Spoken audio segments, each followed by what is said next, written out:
So welcome to the panel, Race Relations.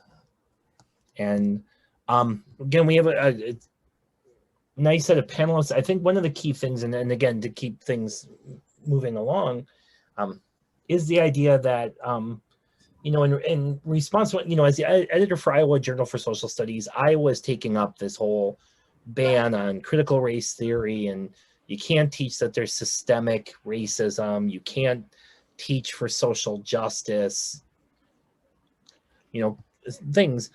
And as the editor for the Iowa Journal for Social Studies, when I was reading about it, because I was asked to share the Iowa Council for Social Studies response to the legislation, which was, it was a good response. It was very apolitical. And my response in the editorial was that silence is betrayal.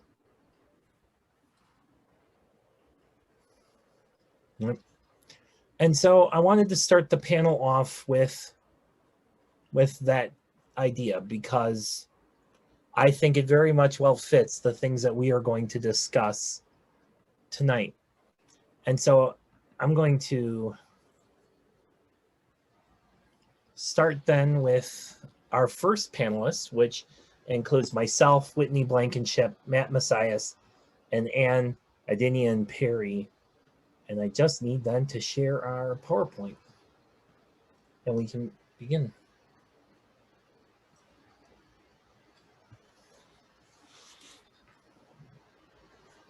All right, so this comes out of our for the upcoming SSEC volume by the Samuels editing. We were looking specifically at using long primary sources, particularly the Chicago Commission report over the 1919 race riots. And so this is kind of a shortened version of that, focusing mostly on teaching along civil rights movement and how the various commission reports kind of make a case for teaching along civil rights movements. All right, so the first part of it is, why do we make the civil rights era long? Typically, the way civil rights has been taught in the United States has been as the modern movement. So roughly 1954 to 1965. So we start with Brown and we end with the Voting Rights Act in 1965. Occasionally it might get a little past that, but that's really kind of the core that we see. And it tends to hit MLK and Rosa Parks and just a very common narrative of what's going on.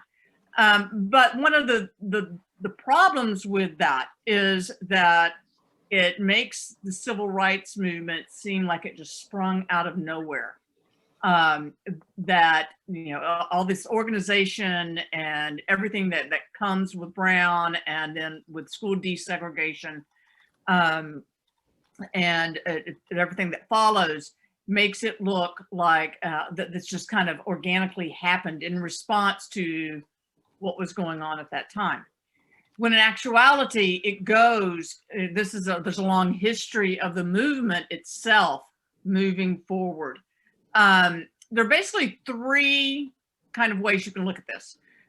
Long movement historians are really started at the end of, in Reconstruction, at the end of enslavement, and bring it all the way up. So 19th century virtually up to 1965. You could even argue that, nowadays up into the 70s and 80s as well. Then you have short movement historians who really look at it from the traditional 54 to 65 kind of point of view. And then there's American popular memory. So this is your Rosa Parks and your I Have a Dream and lunch counter sit-ins, these very iconic moments that have made it in that just about everybody in popular culture can tell you something about Rosa Parks. But when we're looking at this, the short movement in American popular memory leaves out a lot of what happened to get us to that point where the modern movement kind of took off. So I want to focus this first piece just on the early era, the era immediately after the end of Reconstruction and the rise of Jim Crow.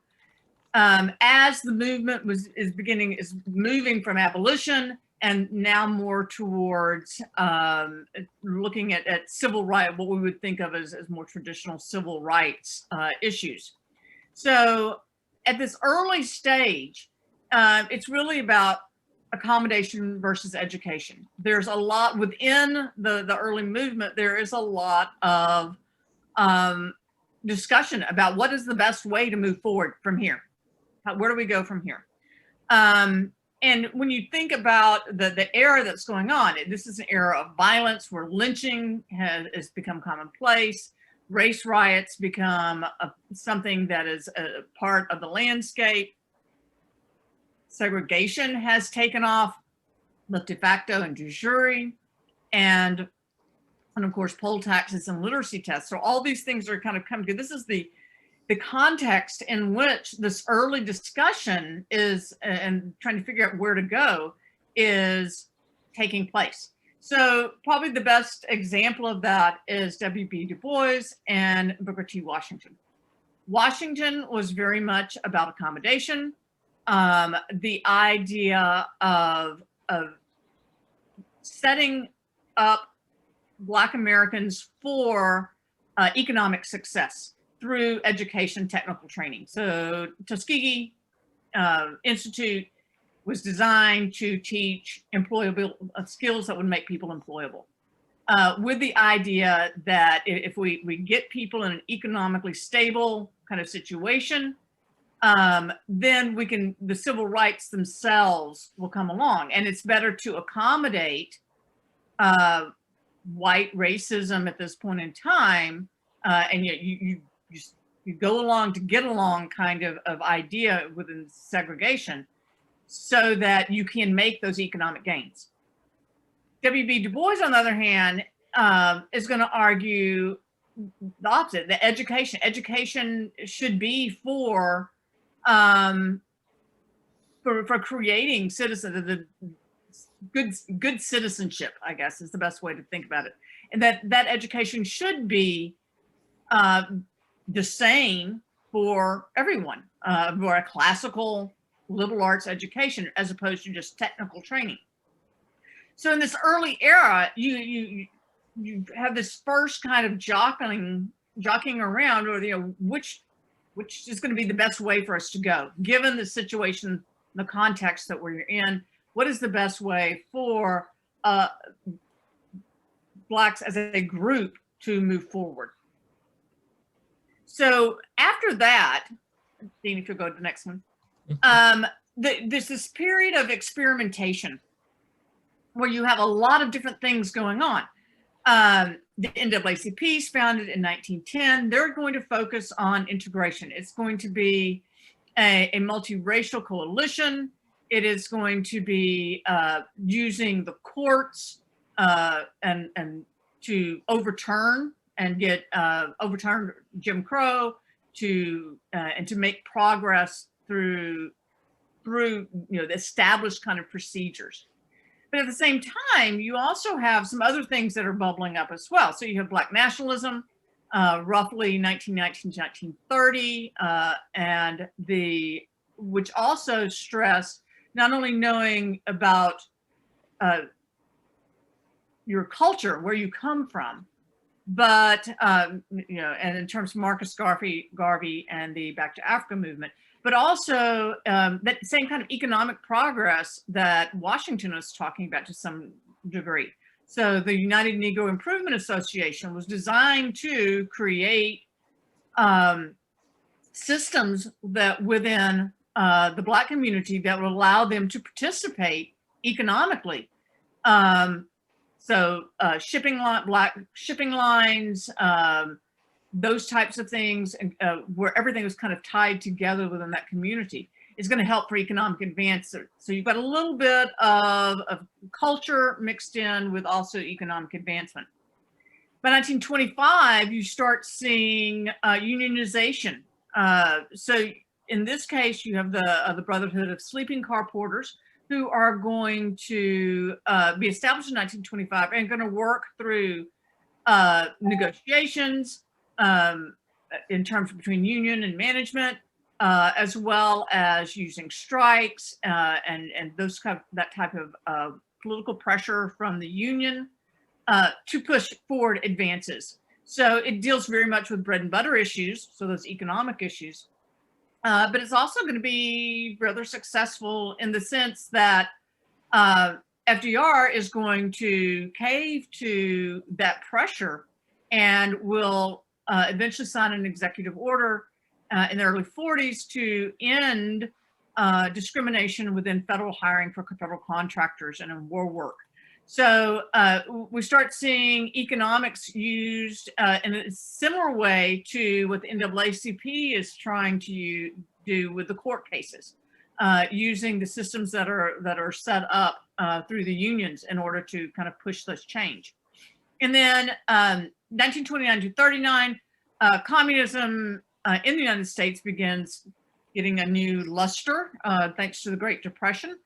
And across all, it's not just a black movement or a white movement, but that it was also going to be something that appealed to a number of people.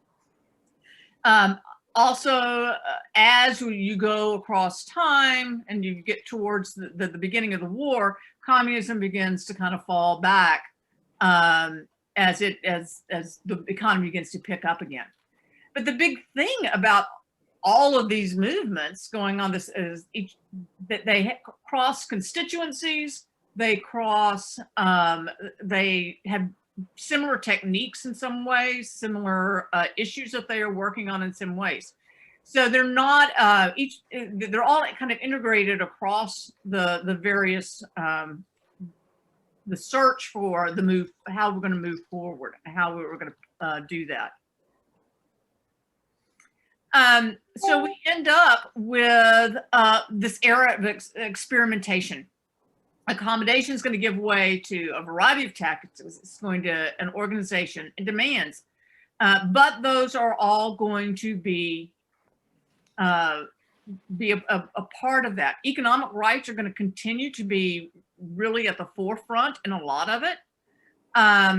But probably the biggest piece that comes out of this is the establishment of a network of activists, people who have a great deal of experience, whether it be a union organization or working the NAACP and working through the courts, that are going to allow for a buildup of experience and connections that when we get to the point of Emmett Till and Brown in 54, you have a group there that is primed and ready to go.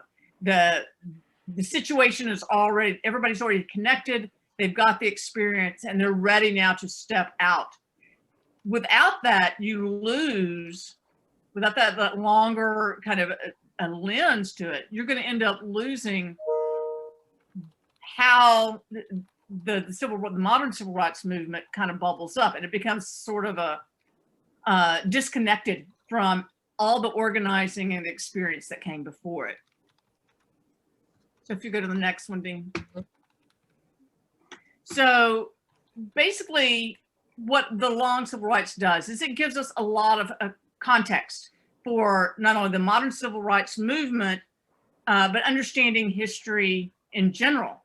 It also connects modern issues such as Black Lives Matter with what has come before it. And you can begin to see the threads of history through all of it. And it gives us a bigger and better picture of what has come before and how that connects to what is being done at that during that movement as well as today. And so you can start making those connections, and it makes more sense than just Brown versus Board. Okay, we're going to start, and this is the beginning of the movement. So I'm going to turn it over. That's kind of the short version of the long civil rights movement, and I'm going to turn it over to my colleagues to talk about the different commission reports. So, as Whitney said previously, we we're spinning this off of our investigation of the Chicago Commission on Race Relations report. And again, these are, all these blue ribbon committee reports are bigger primary sources, but they offer a wealth of information for students to investigate both the causes of these riots in this case, or, you know, and these recommendations, and investigate what's happening with that, and again, make these connections with the, you know, these ongoing threads throughout the long civil rights movement. With Chicago, we see that African American and white Chicagoans came together before the riot was even finished to petition the governor to investigate what caused these riots. And based on the letter that all these prominent civic and business leaders sent, he made a biracial, nonpartisan commission to look at and investigate what caused the riots, but also to offer up recommendations on how to prevent such acts in the future. And what we saw in the beginning part of this investigation is, you know, things that we know, but there's, you know, again, a lack of housing. The housing that is available for African Americans is subpar. There's a lack of resources in terms of parks and recreation, in terms of schools, in terms of locations for their civic facilities. We're seeing job opportunities, the use of African American strike breakers, which cause, you know, heightened racial relations on the south side of Chicago. And we see that these causes lead to very specific requests for changes to be made, both to just civic or Chicago city laws and to practice of the city organizations, but also there were requests of the public made as well to help prevent this from happening in the future. And we're seeing that the commission report addresses the general public. It addresses African American public, white public, employers. It addresses the press. It addresses the police. In terms of, you know, looking at how to prevent a riot in the future, they're saying there should be, you know, adequate police sent out and also equitably in Black and white neighborhoods, and also having a representative force to safeguard those neighborhoods. So not just having white policemen in African American neighborhoods if this were to happen again. Next slide, please. And we're going to see that the Chicago Commission report is kind of the standard that these future reports are based off of. We had experts in the field that were appointed to be heading it. We have experts in the field investigating and acquiring information, both from census data, but also from interviews in the field. And when a riot happens over a shoplifting incident in Harlem in 1935, we're going to see that Walter White, who, with the NAACP, is going to write to Mayor LaGuardia and recommend that he also create one of these blue ribbon committees and have a biracial nonpartisan committee investigate both the causes of the Harlem riot and also make recommendations on how to prevent such an act in the future. And we're seeing very similar things if you read the Harlem riot report and the Chicago Commission report. There's very similar causes to the rioting: redlining, inadequate facilities, inadequate buildings, inadequate parks available, education opportunities, redlining, increased rents when people find out that there's African American tenants coming into the building. And we're seeing that the commission is going to recommend very similar ways to combat this in the future, but also a little bit more specific than Chicago, because it also addresses Harlem's lack of health infrastructure, the lack of African American nurses and doctors to have adequate training and access to hospitals in the area. We see that it also is going to specifically address, my favorite, the police when it's giving recommendations, basically advising the police not to interfere with people's business. There is a and that is the first recommendation to the police on this, is that the police really need to put their prejudice aside, not interfere in the business between whites and African Americans unless there's really a call for it, and that the police needs to also ensure that bias on the force is kept to a minimum and prosecute those officers who fail to abide by their duty as a police officer, and especially with criminal actions that they're in the neighborhood, that they're held accountable. So I'm going to let Dean. So we're running out of time, and I want to go through these next three because, again, we're seeing the same pattern. After the events in 1946 with race riots in 46, Truman sets up the first President's Committee. And what's the interesting one of all the blue ribbon committees is this committee actually, some of the suggestions they made were actually put into place, but some of them weren't.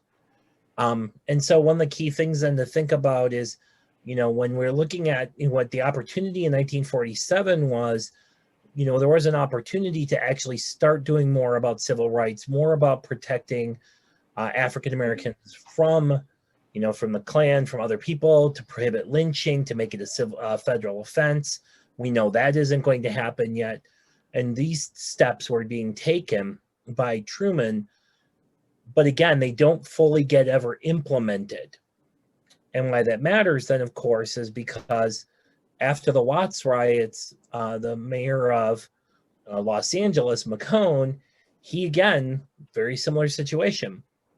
Looking at the situation, there was a call for a commission to look into what was the cause of the riots and what could be done, again, to prevent a riot like this from happening again. And again, here are the suggestions that were put forth by the McCone Commission about what occurred. And what we find in the research is that while these were done, well grounded, well researched, they do not get implemented. And of course, the last of the major blue ribbon commissions then is the Kerner Commission in 1968. And it's called for and created by LBJ in response to the riots in the summer of '67 that occurred across the United States, more than 168 cities, right, where this occurred. And one of the key aspects of it is that the Kerner Commission really took up the idea in a separate chapter of findings, the role that the police made in exacerbating the relations between the police and African Americans, and more so about the fact that, you know, it honestly said that policing was racist and how it was being done. And then in a separate chapter, the commission put forth reforms, again, for housing. And it's interesting because the reforms called for housing in the Kerner Commission mirror what was done and said in Watts and in Harlem and in Chicago. But the Kerner Commission, LBJ believed, went beyond what he asked them to do. He really wanted them to just basically certify that the war on poverty was important and what LBJ was doing was enough. Since they went beyond that scope, and especially calling for police reform, LBJ rejected all of the Kerner Commission and their findings and the suggested reforms. So they weren't implemented. And why this matters then, it goes back to editorial written by Khalil Gibran Muhammad right after the murder of George Floyd, about the fact that these commissions almost created, as Kerner himself said, an Alice in Wonderland situation by which they kept investigating the same problems over and over again, but never fixing any of them.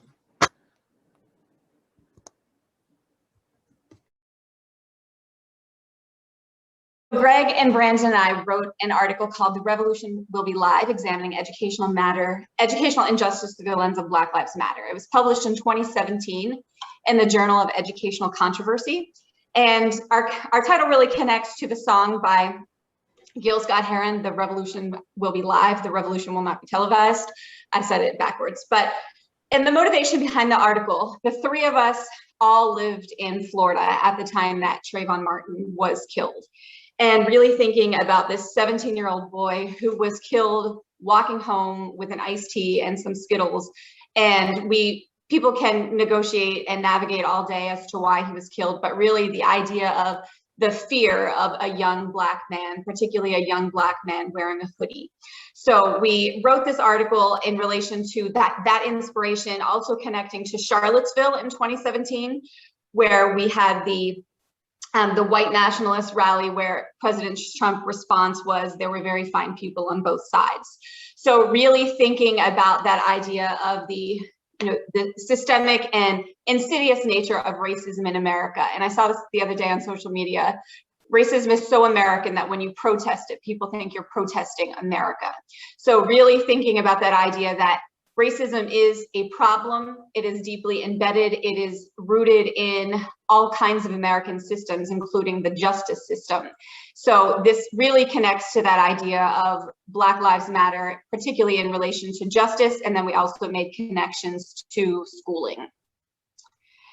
And Baldwin said in 1972, well, if one really wishes to know how justice is administered in a country, one does not question the policemen, the lawyers, the judges, or the protected members of the middle class.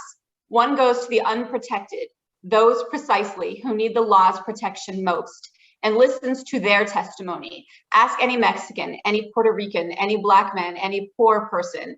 Ask the wretched how they fare in the halls of justice, and then you will know not whether or not the country is just, but whether or not it has any love for justice or any concept of it. It is certain in any case that ignorance allied with power is the most ferocious enemy justice can have.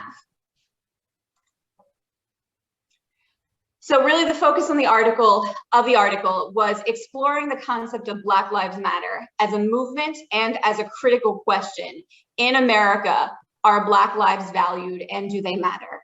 And then connecting that to the legacy of racism, as the previous group talked about, long civil rights. These things are not isolated events. They are connected, and hundreds of years of history connect things, which we continue to see perpetuation of these problems today. And then thinking specifically about, as educators, how can we utilize disruptive discourse and action to foster some type of change that is sustainable? So do Black Lives Matter? Thinking about who is valued, who is voiced, who is portrayed as an asset, who is trusted, who receives due process, who gets justice. For one of these boxes in relation to due process, someone said, well, I've heard people say, well, if they had just listened to the police, or if George Floyd hadn't used a counterfeit $20 bill.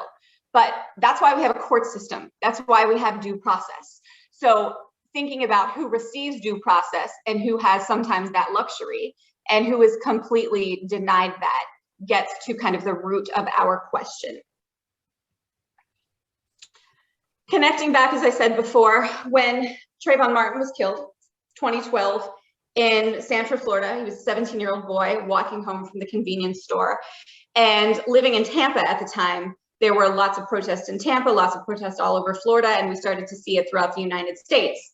And as a group, we really started to have this question: do you know when you're in a civil rights movement? Do you know when the movement is revolutionary? So when you're thinking about Emmett Till in 1955 in Money, Mississippi, this 14-year-old boy, there were allegations that he flirted with a white woman in a convenience store.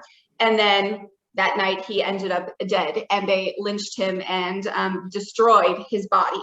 So really thinking about the connection of white supremacy between Trayvon Martin, between Emmett Till, and this concept of this ideology of fearing Black people, particularly Black men, in American society. So then we have this, I think it's always a pretty powerful image. It was in the 1920s, 1930s, when we continued to see incident after incident after incident where Black people were being targeted, Black people were dying.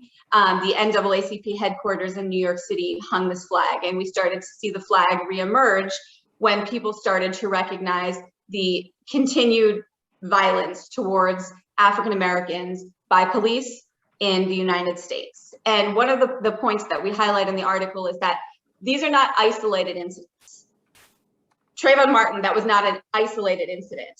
We have Tamir Rice, a 12-year-old boy in Cleveland. We have Walter Scott. We have Eric Garner in New York City. These are not isolated events that are isolated to one geographic region in the United States. We have Philando Castile, George Floyd, and we were in, if everyone remembers, George Floyd, after the closing arguments, when the jury was deliberating, or right before the closing arguments, Daunte Wright was shot and killed just north of where the jury was deliberating for the George Floyd case. Breonna Taylor. So really thinking about this idea of they are not isolated incidents, and very rarely do we see consequences. So what we saw yesterday with Derek Chauvin being sentenced for 22.5 years, although some say that that was not a significant sentence or significant enough, we do see that there is progress in the fact that years ago we never would have seen that, and that sentencing was unprecedented. But the harsh reality, and one thing that stood out to me, I heard one of the prosecutors from the George Floyd case being interviewed, and he said, we knew we needed to show more than just the tape. We learned in Rodney King, we thought that the tape should have been enough, but we knew we needed to show more than just the tape. So thinking about how do we deliver a message that and bringing police officers to the stand, bringing children to the stand, community members, to show that this was a miscarriage of justice and this should not have happened to this man in the streets of Minneapolis. But again, not an isolated incident. So back to our critical question of, do Black lives matter? And also in connection with that flag, and you mentioning so many names and alluding to the frequency, one time, Amy and I were writing an article for the Georgia Journal of Social Studies. I think the name changed recently. And we had a list of names to illustrate Black Lives Matter, how many lives were lost. And while we were writing the article, when they sent the article back to us and asked for edits and revisions, we had to add 2 more names during the time in which we were going back and forth on the articles. It was really interesting. It was sad.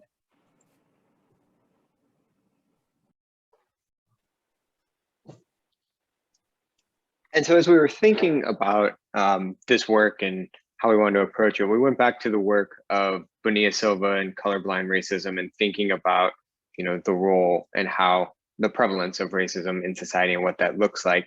And the myth that racism concluded with the civil rights movement, or even more recently, I had some experiences when I was at Plymouth State University that after the election of Barack Obama, it suggested to many that we live in a post-racial society. In his book, Sundown Towns, James Lewin discussed that continued impact of slavery on the stigmatization of African Americans, which is evident in policy that's laden with coded language, mass incarceration, and certainly we'd add police brutality. And then he continues to discuss the role of those sundown towns as a way to determine where the Black community was accepted and where it was an acceptable place for people to live. And Beverly Daniel Tatum further traces the history of that trend, which plays into that trend of denying racism as a form of racism. Throughout the United States, we see that othering remains a central force, as Baldwin demonstrates in his quote, highlighting that African Americans were not Black before they got here either, who were defined as Black by the slave trade and have paid for the crisis of leadership in the white community for a very long time. The relevance of Baldwin's words certainly persist in the wake of this continuous stream of murders in the Black community at the hands of police. And it is the beliefs about being white or being Black that continue to normalize the social construct of race, and continues to stratify people and has continued to stratify people throughout history. So we further see that people often fail to grasp the nature of economic and social inequality throughout society, especially inherent in the United States, and instead choose to believe that one's position in life is due solely to the choices that one makes, and which then normalizes segregation, while other people can then maintain that no underpinnings of race exist within society. Absolutely. So in the portion of the article, we wanted to touch upon U.S. educational institutions, and as my two co-editors previously mentioned, to connect this to schools, you can't normalize it. When it's connected to schools, it becomes an issue where you could bring out issues like critical race theory, multicultural education, et cetera, et cetera. Jackson argues the system of education as we know it was not designed with minority groups in mind. And I think we're realizing that even more so today. If students don't have voice, if they don't have agency, if we continue to run towards that dominant narrative, then you normalize the absence of people's stories in history. So for example, like while learning about slavery, Reconstruction, and Jim Crow, students typically walk away with the erroneous notion that it was cool in the North, it was safe, there were no problems, everything exists in the Deep South. And even in connection with the map that we showed earlier, a lot of the issue with critical race theory, and it's not that it eventually won't get to this, but very few of the states banned or brought forth legislation in the Deep South. A lot of those states were right there in the Midwest, from the South to the North, in the Northeast, and even down in Florida. So it's not that that's a steady trend, things might change, but I think a lot of people expect for there to be a lot of police brutality, a lot of issues of critical race theory existing in the Deep South. And of course, I said all students need agency. A clear majority of teachers do not go beyond the commonly referenced people and events. And I think that's an issue of comfortability. People want to feel safe within their curriculum. And then when they go beyond the curriculum into areas of social justice, injustice, racial inequity, then they may not have that language. They may feel uncomfortable, which is a disservice to our students. There should be obviously be an emancipatory approach within schools. We know that. Jackson asked, why then is it not a policy decision to require culturally competent teacher for our schools? As an aside, we require teachers to pass standardized testing. In other areas, they should know their content, they should know their pedagogy, but what about culture? Especially if our teachers look so much different than our students today, be it SES, race, even family composition. There's so much diversity, but we're not touching culturally relevant pedagogy or requiring them to be culturally proficient in our schools. And as I said before, the stories and lessons should provide power, agency, active voice. We should start thinking about counter narratives, which is what I think makes some people nervous about critical race theory. Actually flipping people's minds and saying, this isn't how women were, this isn't how Black people are, or this isn't what Black men are like today. And people, doesn't seem like some people really deal with that uncomfortable effort to go, wow, we're talking about cognitive dissonance. This is the way I was raised, let's think differently. Dehumanizing and policing the Black body is a very real thing. I won't get into details, but I did share with my fellow board members on SSEC. You know, I'm at a fast food joint and I'm in line and the person next to me didn't want to let me merge into the line, even after I was told by one of the employees. And next thing I know, she comes up to my window, she calls the cops. I have to pull forward in the line. The police officer addresses her, the police officer addresses me. So automatically, you're policing everything that I have to do. I had to teach class that day in less than 2 hours. And so now I'm in line, I'm approached by a police officer. Everyone in my neighborhood sees my car, I'm in line with the police officers. It's just an embarrassing experience. We also think about the bird watcher in New York, Central Park. So he's watching the birds and his Black body is policed. Someone calls the police, he has to stop everything he's doing and be inconvenienced. He's in the news. I'm sure it's embarrassing, it's inconvenience. It's just a ridiculous practice that the more things change, the more they stay the same. So and the more you dehumanize people, the more some of these students may grow up and go, wow, this is their worth. This is what happens. If I do this, then this will happen. And some people even verbalized it. I'm going to call the police on you because you're a Black person. So policing the Black body, dehumanizing African Americans, especially young Black males today, it's becoming a thing again. And it's just really sad. Oh, one more thing. We don't have enough time to look at the Procter & Gamble widen the screen clip, but if you all get a chance, definitely look at that clip. Procter & Gamble put out a series of short videos, and it sort of provides more thought towards segregation, racism, and also even policing and stereotyping young Black males. So I captured this from the American Life podcast. This is Leslie McSpadden and Nicole Hannah-Jones, of course, the New York Times investigative journalist. And Leslie McSpadden is the mother of Michael Brown, who was murdered in Ferguson, Missouri. Leslie McSpadden, his mother, says, "This was wrong, and that was cold-hearted." Nicole Hannah-Jones follows up with, "She's standing in a crowd of onlookers, a few feet from where her son was shot down, where he would lie face down on the concrete for 4 hours, dead. And this is what she says." Leslie says, "You took my son away from me. You know how hard it was for me to get him to stay in school and graduate? You know how many Black men graduate? Not many." And Nicole follows up with, "I watched this over and over again. A police officer has just killed her oldest son. It has to be the worst moment of her life. But all of the ways that she could have expressed her grief and outrage, this is what was on her mind: school, getting her son through school." The Normandy School District is one of the lowest performing schools in the state of Missouri. And on the left, if you see the image, it's a powerful, I think we can all agree it's a powerful picture now of Michael Brown on the left with his friends and fellow graduates, and they graduated from Normandy High School in Ferguson, Missouri. And with that, overall, I just kind of wanted to see the forest from the trees. So we wanted to kind of communicate that there are issues of inferiority. There are resegregated schools, and this is all throughout the nation, but a snapshot towards Ferguson. There's emotional and spiritual violence and trauma in that neighborhood, which we believe makes people have less value and respect on certain communities, particularly Black communities or racial minorities.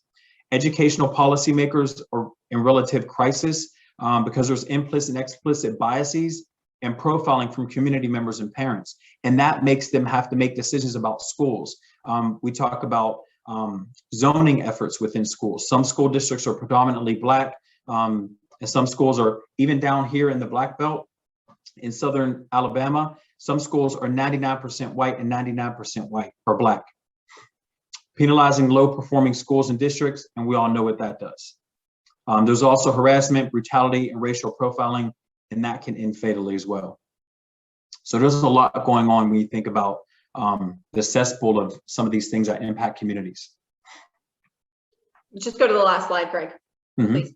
For time reasons, we're going to wrap up there. One more.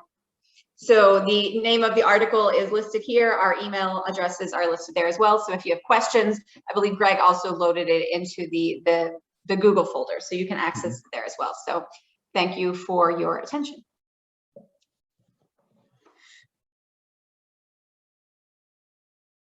Hi there, my name is Michael Boucher, and my colleague is Dr. Karen Burgard. Let's see, I can't see her thing here, but let's see. I'll go ahead and share. I'm here. There you are, okay. Okay. And, all right.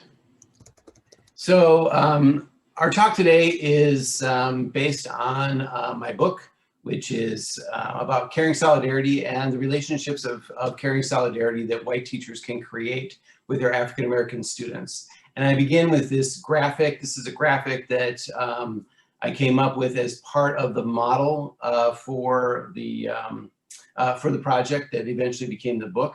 But I'm going to go ahead and skip forward and go back here to our first one. So sorry about that. That was the original plan, but computers sometimes do what they want. There we go. Okay, so what we're talking today about quickly here is building solidarity with pre-service teachers and their students. And that really is our project, is to begin to talk about ways to build solidarity with our students, which is a different model than a lot of the ones that are out there that we're talking about right now. So we want to begin just by talking just briefly about some of the statistics. You know the statistics, so I don't need to go through them all. But I just want to kind of point out the way that the results of the education in American schools. So first off, we have the huge suspension rate of African-American students. We have African-American students who are more likely to be in high poverty schools. We have graduation rates where African-American students are less likely to graduate. We have infant mortality where African-American people are more likely to lose children right after birth. We have the life expectancy where African-American males are less likely to achieve into their 70s and 80s. And we have, of course, the school to prison pipeline. And so the argument, so the discussion here has to be that either there is something that is causing there is something that is causing all of these statistics, right? This is just the facts. This is just the numbers, right? And the question is whether it is the people that are the problem or if it is the system that is the problem. And really up until the 1990s, in so much of the literature, both academic literature and popular literature, it was always blaming the people. You know, everything from just straight up white supremacy to the culture of poverty to other kinds of narratives, the achievement gap and other kinds of narratives that really pathologize the students and African-American people. And our argument is that that is absolutely not true and racist, of course. We now are in the process of trying to undo so much of that literature and to challenge that literature and say this kind of deficit modeling is inappropriate and wrong and not scientifically based. And so if we as educators believe that our students are fully cognizant and capable, and yet this is the result of what we are doing in our schools, then we need to think about our systems and we need to change our entire system to meet the needs of our students. Okay, so as we use the language of the achievement gap, that does not do it. That still pathologizes our students. When we talk about, or when we practice in our schools on zero tolerance policies, we talk about so much discipline in police and schools and all these things. All of these things are pathologizing our schools. And so we are in the process as a discipline in education in trying to come up with new ways to talk about our students. And so with the help of so many great scholars, this is just gonna go forward here a little bit. So with so many great scholars, of course, we're talking about Gloria Ladson-Billings and Geneva Gay and Django Paris and just so many other great scholars are trying to give models for teachers, and Bettina Love, trying to give models for teachers to use in order to meet the needs of our students. But there's a problem. The problem is that our students, our education students and teachers across the nation are overwhelmingly white. And they come overwhelmingly from white enclaves. And they come overwhelmingly from white middle-class backgrounds. And when they go to school in their colleges, their universities, when they go to their teacher education programs, when they grow up in middle America, especially, we're talking about places like Missouri, Indiana, Illinois, Minnesota, Iowa, you know, they do not have the kind of cultural competence that they need coming in to college. We don't have enough time with them a lot of times, we only have 2 years a lot of times. So we don't give them the cultural competence they need to go into the schools. And then they go into the schools where the schools are not helping them to gain cultural competence as well. In fact, sometimes you end up in a situation where the schools don't even give them the basic support that they need. And then the teachers continually do both micro and macro aggressions against their students of color and pathologize them even further to the point where you get teachers who come out of teaching after a few years, they leave teaching and they write things like that the students don't want to learn, and on and on and on. And they do all these things which reinforces the conservative narrative of the pathology of people of color. And so what we are arguing is that we need to change how we discuss this work with our teachers, and we need to push further. The current system, or the current pieces that we're using cultural and teaching frameworks, culturally relevant pedagogy, or culturally responsive pedagogy from Geneva Gay, for example.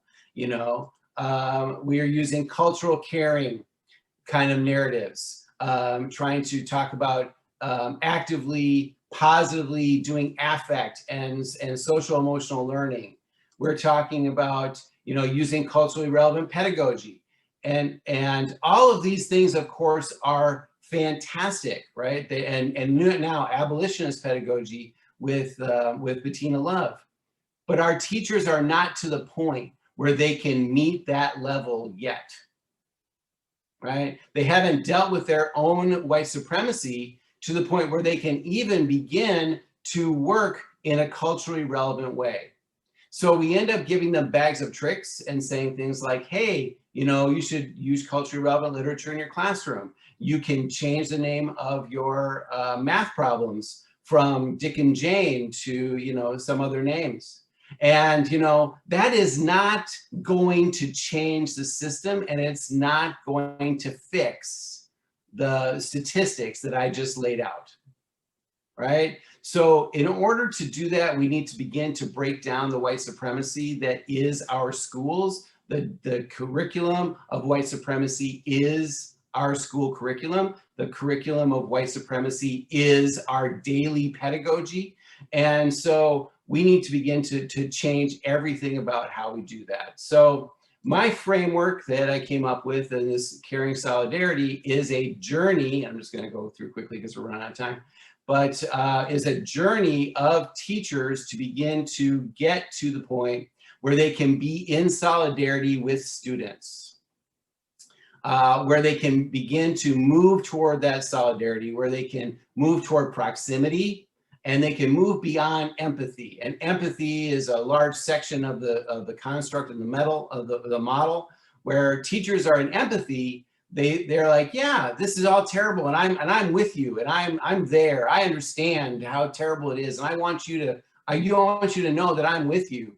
But that empathy only goes so far, because that empathy doesn't necessarily include action, and the action to dismantle the system that they live in and that they have benefited from their entire lives. And so what I'm asking for is a further commitment by our teachers to the point where they are willing to stand up and say that Black Lives Matter, and willing to put it on their backgrounds of their Zoom, for example. And when they get pushback and they are yelled at by people, and when they are told by superintendents that that's inappropriate, that they go back to and say, no, it is appropriate, and this is absolutely necessary, and this is part of my pedagogy. Instead of being like, oh, I'm sorry, I'll just take it down, because that's really, which is a lot of times what ends up happening. Not always, though. Here in Texas, there's been several teachers who have gotten in trouble for doing things like that, and they fought back and they won. Now, there's also an example in Lakeville, Minnesota, where they were fought with all that, and they just backed down. So we're asking teachers not to back down, and we're asking white teachers to use their privilege to push back against this kind of racist agenda. Now, Karen and I are in Texas, and you know, they just passed a rule about a law, I guess, about CRT, and it's a convoluted, ridiculous law. But there's great ways to get around it, right? Is that while they banned the 1619 project, they didn't ban the documents that are in the 1619 project. So let's have our kids do a 1619 project, right? They banned saying that America is a racist place, right? So we've banned ideas now. That's our new thing that we're doing, right? And so, but we don't have to do that. We can just give them the documents, and they can say, hey, you know, just give them the Texas Constitution, give them the Texas secession orders, all these things, we can just hand it to them. This is where Juneteenth happened, right? And so using the documents and using good social studies pedagogy will bring students to that exact same thing. So that's working in solidarity. Teaching your students in social studies to do real social studies work is part of being in solidarity with them. But beyond that also is to build those relationships of solidarity and to move into a point where you are, as a teacher, work with your students to dismantle the systems that are oppressing them. Not just generally, I think these are, but to work with teachers, with students, and communities to dismantle these systems. And so I'll skip past the critical theory stuff. You can read my book and see all that in there if you like. Let's see, one more here, just a sec. There we go. So, this is a long tradition of people doing this, of white people joining with African Americans to make long-term change, but also with people around the world. And it's also a new tradition, right? After George Floyd, after Trayvon Martin, in Minneapolis, teachers were standing up and saying no. That's the upper right-hand corner. Those are my Minneapolis colleagues standing up and saying no right after actually an African American or after a police officer was not convicted from the Philando Castile for shooting Philando Castile. And then over here on the right and left, you also see in the bottom, you also see teachers who are standing up for their students, even though they're told that they can't, strike. They're on strike for better wages, or on strike for more educational equity, for more funding. People are willing to stand up in the face of these kind of laws that are there specifically to make teachers cower. And my argument is that you cannot cower anymore, because we're in a situation now where it's desperate. So that's where we're at this point. I think we've hit our time period. Yes, we have. And we are ready for questions. Can I just add one real quick thing though? Please do. There's a couple of comments in the chat box about something that you said, Michael, about using the documents, and I think Whitney and Greg both said something to that effect. Yeah, so I teach pre-service social studies teachers. I teach EC6 as well, but primarily secondary. And truly, especially in Texas where we are, and in the law that just got passed, and then there's an additional law that the 1836 project or something that Abbott once done. But basically what I always tell them is I show them the documents, show them the primary sources, because that will make them question and wonder. And that's one of the best ways you can be in solidarity with them. Show them the history, the real history, show them the primary sources. So I just wanted to comment on that.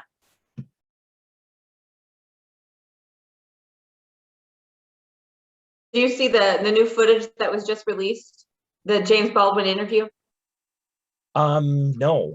Yeah, just Google it. You'll find it. It's everywhere right now. But there was some new footage from decades ago that was kind of hidden by, was it ABC? Does anyone in here know? It was a news network. I think ABC. Yeah, but it's recently reemerged. So that you might be interested in that. Wait. Yeah. We try to hide civil rights leaders we don't like. Hey, Dean, I don't know if you can do this, but I was following the chat, but there were several documents and articles and podcasts and things that were dumped in there. Is there any way that you could send that to all of us? Either capture the chat, or I guess you could send out the link again, but I don't know if the chat follows. But I really would like all the stuff that was dumped in the chat window. I just didn't grab it when I was doing it. Right. I think Catherine, since she created this, should be able to. Yeah, I will. Once I log off, it'll take a while for it to convert. And then once it does that, I am putting the video and the chat into our shared folder. So if you don't see it in the next day or two, I should be able to get it to you. Yeah, there are a ton of resources there that are really, really helpful. And the conversation that was kind of happening along is really pretty valuable. So. Yeah, and thank you, Catherine. And if we don't end up seeing it, I'll just email you directly. But yeah, I would love to have all that. And I was trying to listen and watch the chat, and I wasn't grabbing them quickly enough. So as I was scrolling up, it was just too much. Understandable, yeah. We might have to leave. I have to go get some apple juice real quick. Ooh, I know why. So for those of you who are going to be joining us for the Plague Doctor Tour, that they've asked that folks log on by 8:25 for that. And I'm really looking forward to this book by Michael Boucher and the other articles that folks have shared, the ones that I haven't read yet already. So thanks everyone for coming. And this is an awesome panel. Thank you. Yeah, there's so much here. It's like, it's just so much, so many rich ideas and resources. So thank you, everyone. I've really enjoyed learning from all of you today.